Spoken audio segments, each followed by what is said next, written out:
আগের ক্লাসগুলোতে আমরা গ্রামারের বেসিক পার্টগুলো শিখেছি, যেটা অবশ্যই জানা দরকার। এই বেসিক পার্টগুলো শেখার পরে আজ থেকে আমরা শুরু করব গ্রামার। এবং গ্রামার হচ্ছে যেগুলো পরীক্ষায় আসে ষষ্ঠ থেকে দশম শ্রেণী পর্যন্ত, এবং যারা ইন্টারমিডিয়েট পরীক্ষা দিবে তাদেরও এই গ্রামারগুলো আসে। অর্থাৎ আজকে শুধু পরীক্ষার্থীদের জন্য গ্রামার করাবো। এছাড়া যারা পরীক্ষার্থী নয়, যারা চাকরি খুঁজছেন তাদের জন্য গ্রামারটা দরকার। আজকে গ্রামারের নাম হচ্ছে ভয়েস।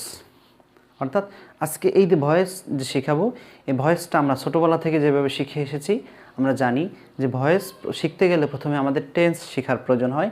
টেন্স থেকে এরপরে আমাদের ভয়েস শিখতে হয়। টেন্স কিন্তু 12টা টেন্স আছে, তাহলে ভয়েস শিখতে গেলে আমাদের আগে 12টা টেন্স শিখতে হবে। কিন্তু যদি আমরা 12টা টেন্সের গঠন মনে রাখতে চাই, তাহলে আমরা ভয়েসের গঠনগুলো পারবো না। আজ আমরা সহজ উপায়ে ইজি মাধ্যমে কোনো যতগুলো আমি অনেকগুলো গ্রামার দেখেছি, কোনো গ্রামারে এ পর্যন্ত যেটা পাই নাই, ইনশাল্লাহ আমি সেটা আজকে শেখানোর চেষ্টা করব। সমস্ত গ্রামারে দেখেছি টেন্স অনুসারে প্রেজেন্ট ইনডিফিনিট টেন্সের ভয়েস, প্রেজেন্ট কন্টিনিউয়াস টেন্সের ভয়েস, প্রেজেন্ট পারফেক্ট টেন্সের ভয়েস। আমি কোনো টেন্স ছাড়াই একটা রুল মাত্র ভয়েসের, একটা রুল, আমি গ্রামারের 30টা রুল লিখব না, 20টা রুল লিখব না। ইনশাআল্লাহ আপনারা অবশ্যই একটা রুল শুধু মনে রাখবেন, আর আমি যে নিয়মগুলো বলবো এই নিয়ম অনুসারে করবেন। ভয়েস আর কখনো কোনো পরীক্ষায় কোনো জায়গায় ইনশাল্লাহ আপনারা টিকে থাকবেন না। সেই দোয়া করেন যেন আমি সেইভাবে আপনাদের শেখাতে পারি। আমরা এখনও চলে যাই ভয়েস।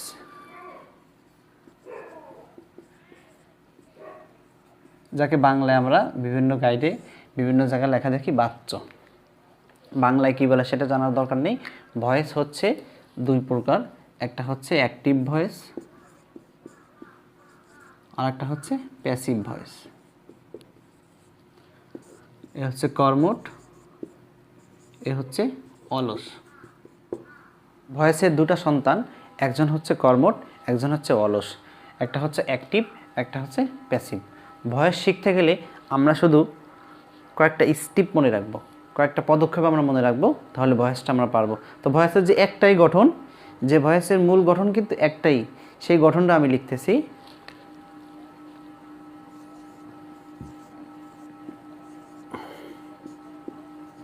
প্রথমে অবজেক্ট এর সাবজেক্ট রূপ, এরপরে অক্সিলিয়ারি ভার্ব, এরপরে ভার্ব 3, এরপরে আদার ওয়ার্ড, এরপরে বাই বা প্রিপোজিশন, এরপরে অবজেক্টের সাবজেক্ট।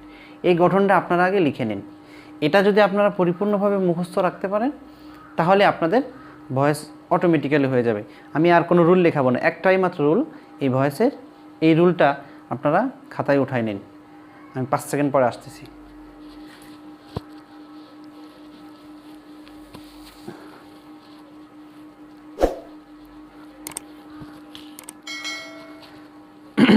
অবশ্য আপনারা উঠে নিয়েছেন, ধন্যবাদ। এই যে ভয়েসের গঠন, প্রথমে কি বলছি, অবজেক্ট এর সাবজেক্ট। এখন অবজেক্টের সাবজেক্ট নিয়ে আমি আগে আলোচনা করি। এই গঠনটা আমি সংক্ষেপে লিখে রাখি।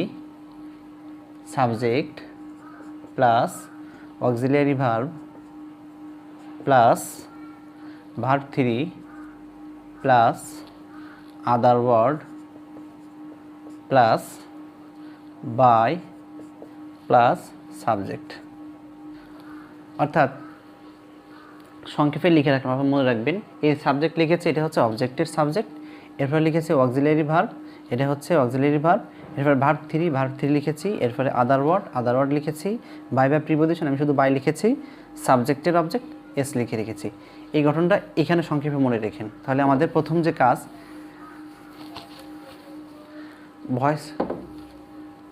ভয়েসের জন্য আমাদের প্রথম যে কাজ, সেটা হচ্ছে অবজেক্টের সাবজেক্ট। এখন অবজেক্টের সাবজেক্ট কিভাবে করব?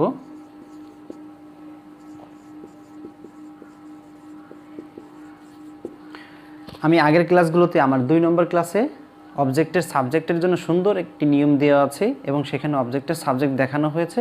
আপনারা সেখান থেকে আমার আগের ক্লাসগুলো দেখে নিন। আগের ক্লাসগুলো দেখার জন্য প্লে লিস্টে যাবেন। প্লে লিস্টে গেলেই দেখবেন যে English grammar A to Z English, ওইখানে গেলেই আপনারা পার্সন নামে একটা ক্লাস আছে, ওই পার্সনের ভিতরে সাবজেক্ট অবজেক্ট দেওয়া আছে। এরপরে একটু দেখা দিচ্ছি, যেমন আই হচ্ছে সাবজেক্ট, এর অবজেক্ট হচ্ছে মি। উই হচ্ছে সাবজেক্ট, এর অবজেক্ট হচ্ছে আস। রহিম হচ্ছে সাবজেক্ট, এর অবজেক্ট হচ্ছে রহিম। অর্থাৎ এরকমভাবে সাবজেক্ট অবজেক্ট, অর্থাৎ এই যে আমি প্রথমে লিখেছি সাবজেক্টের অবজেক্ট, অর্থাৎ যদি প্রথমে আই দিয়ে সেন্টেন্সটা শুরু হয় তাহলে এটা শেষে যাবে।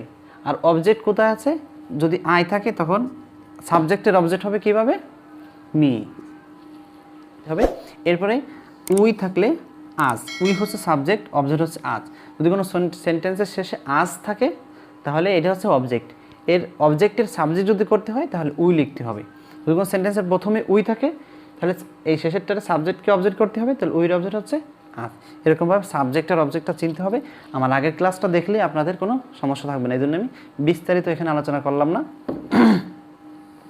তাহলে প্রথম কথা অবজেক্টের সাবজেক্ট শেষ। 2 নম্বর যে আমাদের কথা সেটা হচ্ছে অক্সিলারি ভার্ব।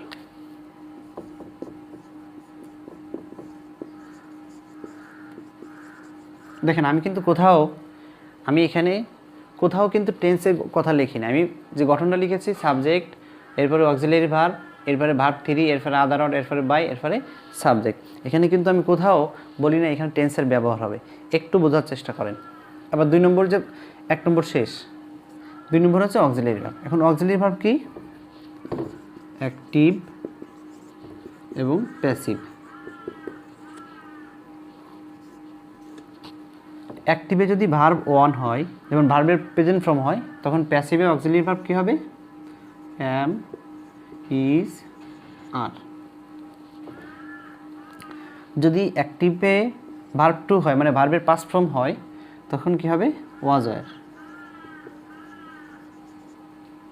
যদি অ্যাক্টিভে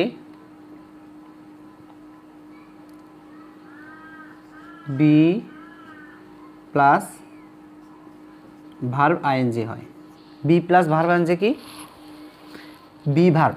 আমি বি ভার্ব আগের ক্লাসে আমি শিখিয়েছি, 5ম ক্লাসে আপনারা ষষ্ঠ ক্লাসে আমার ভার্ব সম্পর্কে আলোচনা করা আছে, আপনারা সেখানে যে দেখবেন। এরপরে বলতেছি বি ভার্বগুলো হচ্ছে কি কি, অ্যাম, ইজ, আর, ওয়াজ, ওয়্যার, এগুলো হচ্ছে বি ভার্ব। বি ভার্বগুলো কী কী, am, is, are, was, are. যদি বি ভার্ব থাকে এবং এর সঙ্গে যদি ভার্বের সাথে আইএনজি যুক্ত থাকে তখন কি করতে হবে, এই বি ভার্বটা আগে বসবে, এরপরে বিং বসবে, BEING, এরপরে এটাই। এরপরে যদি হ্যাভ ভার্ব থাকে, এর আগের ক্লাসে আমার ভার্ব সম্পর্কে বিস্তারিত আলোচনা করা আছে, কোনটা বি ভার্ব, কোনটা হ্যাভ ভার্ব, কোনটা ডু ভার্ব। এই জন্য অনুগ্রহ করে এর আগের ক্লাসটা আপনারা দেখে নিন, ষষ্ঠ ক্লাস ভার্ব। প্লেলিস্টে গিয়ে English grammar A to Z এখানে ঢুকবেন এবং আমার ক্লাসগুলো পেয়ে যাবেন। হ্যাভ ভার্ব থাকে, হ্যাভ ভার্ব হচ্ছে হ্যাভ, হ্যাজ, হ্যাড। যদি হ্যাভ ভার্ব প্লাস ভার্ব 3 থাকে তখন হ্যাভ প্লাস মানে হ্যাভ ভার্ব প্লাস বিন, এরপরে অন্য কিছু। এরপরে যদি modal verb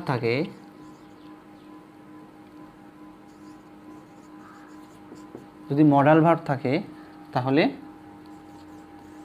modal plus B. শুধু এটা মনে রাখেন আপনারা, এই যে আমি প্রথম পদক্ষেপ ছিল অবজেক্টের সাবজেক্ট, সাবজেক্টের অবজেক্ট, আমি অবজেক্টের সাবজেক্ট, সাবজেক্টের অবজেক্ট লিখে দিয়েছি। এরপরে 2 নম্বর হচ্ছে অক্সিলারি ভার্ব। অক্সিলারি ভার্বটা মনে রাখতে হবে, 2 নম্বর পদক্ষেপ যেটা ভয়েস করতে গেলে অক্সিলারি ভার্বটা লিখে দিয়েছি। যদি অ্যাক্টিভ সেন্টেন্সে ভার্ব 1 থাকে তাহলে অ্যাম, ইজ, আর হবে প্যাসিভ করতে গেলে। যদি ভার্ব 2 থাকে তাহলে ওয়াজ, আর হবে প্যাসিভ করতে গেলে। বি ভার্ব থাকলে ভার্বের সাথে আইএনজি হলে বি প্লাস বিং হবে। হ্যাভ ভার্ব থাকলে ভার্ব 3 হলে হ্যাভ বিন হবে।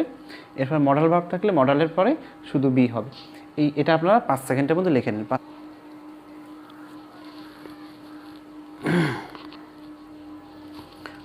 অবশ্য আপনারা লিখে দিয়েছেন, আমি এটা মুছে ফেলি আবার।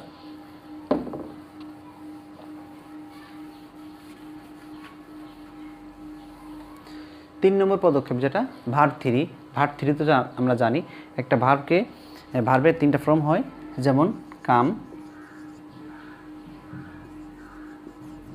কেম, কাম। ভার্ব 1, ভার্ব 2, ভার্ব 3, অর্থাৎ এটা হচ্ছে ভার্ব 3। এরপরে ডু, এরপরে ডিড, এরপরে ডান, এটা হচ্ছে ভার্ব 3। এগুলো মনে রাখতে হবে। টেক, টুক, টেকেন, এটা হচ্ছে ভার্ব 3। 3গুলো মনে রাখবেন। যদি ভার্ব 3গুলো জানা থাকে তাহলে অবশ্যই আমাদের 3 নম্বরে কোনো সমস্যা থাকবে না। 3 নম্বর ফর্মটা আমরা জানা থাকা লাগবে, যদি আমরা না জানি তাহলে কিন্তু আসলে করতে পারবো না। এবার 4 নম্বরে যেটা আসে সেটা হচ্ছে আদার ওয়ার্ড, যদি অন্য কোনো শব্দ থাকে এরপরে বাই অথবা প্রিপজিশন, এরপরে সাবজেক্টের অবজেক্ট, অর্থাৎ আমরা সম্পর্কে আলোচনা করে ফেলেছি। এবার উদাহরণের মাধ্যমে আমরা শিখব। যেমন আই ইট রাইস, এটা হচ্ছে অ্যাক্টিভ সেন্টেন্স। কি দেখে এটা হচ্ছে অ্যাক্টিভ সেন্টেন্স। এটা প্যাসিভ করতে হলে আমাদের প্রথম যে নিয়মটা ছিল অবজেক্টের সাবজেক্ট, এটা হচ্ছে সাবজেক্ট, এটা হচ্ছে ভার্ব, এটা হচ্ছে অবজেক্ট।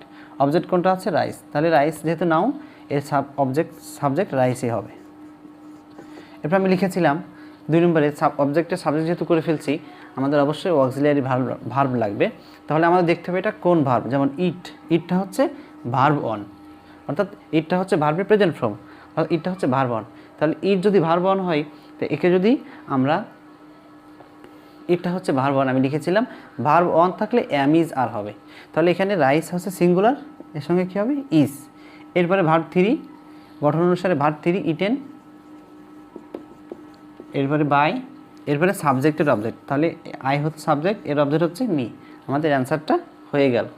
তাহলে দেখেন আই ইট রাইস, এর যদি আমরা প্যাসিভ করলাম তখন আমাদের দেখেন কি হয়ে গেল। এটা প্যাসিভ করতে বলছে, বাস। তাহলে এই যে আমরা প্যাসিভ করে ফেললাম।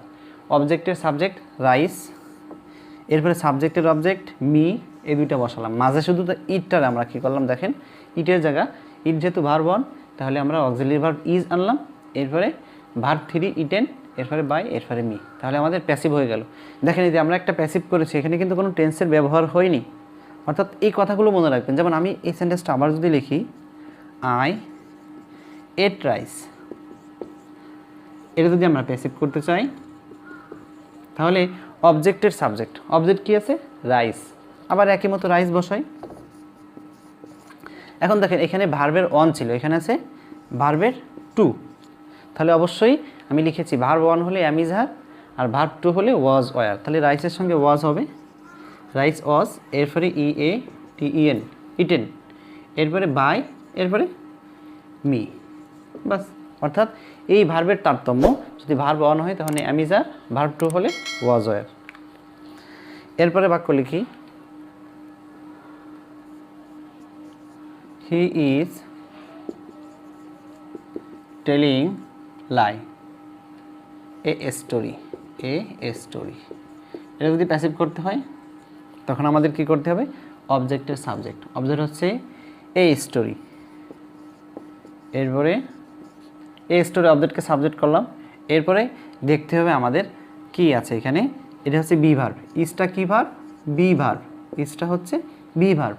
এরপরে ভার্বের সাথে আইএনজি, দেখেন আমি লিখেছিলাম বি প্লাস আইএনজি হলে তখন অবজেক্টের সাবজেক্ট, বি প্লাস আইএনজি হলে এর অক্সিলারি ভার্ব কী হয়? বি প্লাস বিং, অর্থাৎ বি। এই স্টোরিতে যেমন এখানে ইজ আছে, তাই স্টোরির পরে সে ইজি বসবে, সেই বি ভার্বই বসে গেল এখানে, এরপরে বিং।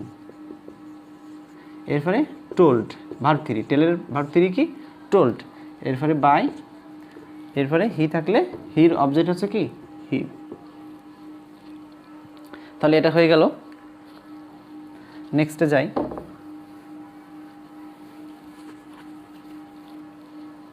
এবার লিখেছিলাম যে ইউ ক্যান লাভ হার, এটা যদি প্যাসিভ করতে বলে তাহলে অবজেক্টের সাবজেক্ট করতে হবে আগে। অবজেক্ট আছে কি? হার, এর সাবজেক্ট কি হবে? হারের সাবজেক্ট সি। এরপরে এখানে কি ভার্ব আছে? মডাল ভার্ব আছে। আমার গঠনে লেখা আছে যদি মডাল ভার্ব থাকে তাহলে মডাল প্লাস বি, অর্থাৎ যেটা থাকবে সেটা বসবে, এরপরে শুধু একটা, এরপরে বি বসবে, অর্থাৎ ক্যান থাকলে ক্যান বি, শ্যাল থাকলে শ্যাল বি, উইল থাকলে উইল বি। এরপরে ভার্ব 3, অক্সিলারির পরে ভার্ব 3 লাভড। এরপরে হচ্ছে আদার ওয়ার্ড, এর মধ্যে আদার ওয়ার্ড নেই। এরপরে বাই, এরপরে হচ্ছে সাবজেক্টের অবজেক্ট, তাহলে কি আছে? ইউ, ইউর অবজেক্ট ইউ হবে। এরপরে আমরা এই যে গঠনটা শিখলাম, এখানে কিন্তু কোনো টেন্সের ব্যবহার করা হয়নি। এখানে টেন্সের ব্যবহার ছাড়াই কিন্তু আমরা এটা শিখেছি, অর্থাৎ টেন্স ছাড়াই প্যাসিভ শেখা যায়, অর্থাৎ প্যাসিভের প্রাথমিক ধারণা। আজকে আমরা ভয়েসের প্রাথমিক ধারণা প্রথম ক্লাসটা করলাম। পরবর্তীতে আমরা আমরা যারা বাড়িতে আছি তারা বই খুলে এখন দেখবো, দেখি আমরা প্যাসিভ করতে পারতেছে কিনা, যে অ্যাক্টিভ থেকে প্যাসিভ করতে পারতেছে কিনা। অর্থাৎ যদি আমরা একে আবার অ্যাক্টিভ করতে চাই, দেখেন এই সেন্টেন্সটা যদি অ্যাক্টিভ করতে চাই, অ্যাক্টিভের গঠন একেবারে সহজ। যদি প্যাসিভের গঠন লিখেছিলাম, অ্যাক্টিভের গঠন হচ্ছে subject plus verb plus other word. এই যে আমি যে অ্যাক্টিভ আর প্যাসিভ লিখেছিলাম, এখানে অ্যাক্টিভ লিখেছিলাম, যদি অ্যাক্টিভে যদি অ্যামিজ মানে ভার্ব অন হয়, প্যাসিভে অ্যামিজার, ঠিক তদ্রূপভাবে প্যাসিভ সেন্টেন্সে অ্যামিজার থাকে, তখন ভার্ব হবে ওয়ান। এই সেন্টেন্সটা দেখি, এই সেন্টেন্সটা যদি অ্যাক্টিভ করতে চাই অবজেক্টে সাবজেক্ট করব, এটা অ্যাক্টিভ করব। এই সেন্টেন্সটা যদি অ্যাক্টিভ করতে চাই তাহলে অবজেক্টের সাবজেক্ট, অবজেক্ট হচ্ছে ইউ, এরপরে ভার্ব, যদি ক্যান বি থাকে ডান পাশে তাহলে শুধু ক্যান, এরপরে হচ্ছে verb one, you can love, এরপরে সাবজেক্ট অবজেক্টের সাবজেক্ট করলাম, এরপরে হার, ব্যাস। অর্থাৎ আজকে ভয়েস সম্পর্কে প্রাথমিক একটা জ্ঞান মানে প্রাথমিক ক্লাস নেওয়া হলো। পরবর্তীতে আমরা বিস্তারিত ক্লাস শিখব। আপনারা পার্ট 2 এর জন্য অপেক্ষা করেন। ধন্যবাদ। আসসালামু আলাইকুম।